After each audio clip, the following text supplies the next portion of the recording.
Here's a good example why the responsible person needs to know where the fire dampers are installed and what type of wall they've gone into.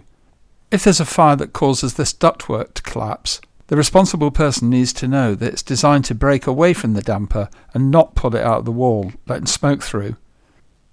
Here's an example of how a proper golden thread can make that a doddle.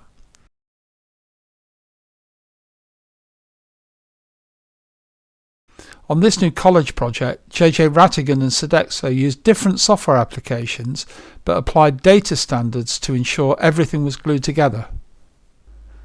In this case, the contractor included the fire dampers in their BIM model and used standard naming and classification that connects everything and makes it more findable. The assets are connected to the manufacturer's model numbers, in this case a Lindab WK25, which is automatically connected to the product library. That's the real value of all these boring data standards. Here we see the detailed product data and the maintenance requirements.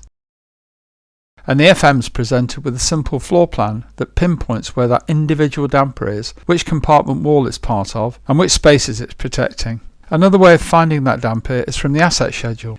It's great that we've got the space reference, but this golden thread does something even better.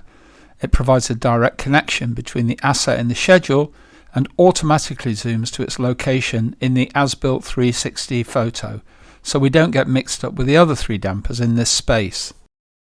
The data connectivity brings us back to the manufacturer's product library and a list of the important documents.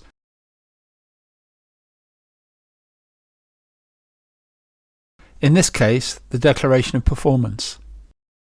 Here we have the 72-page operating and maintenance instructions for that specific fire damper. It can be bookmarked to make it easier to find the information individuals need when they need it. The product library can also record any other buildings where that specific Lindab fire damper has been installed. In the background, Activeplan provides Sodexo's master library and connects each asset types to Uniclass, NRM and SFG20, so the detailed maintenance plans can be generated for the CAFM. Can you imagine how much easier that will make mandatory occurrence reporting? One version of the truth and easy to keep up to date. The key message here isn't the various software applications the contractors used. It's the way properly structured data can automatically connect assets to systems and documents, so we have an auditable golden thread that's easily maintained.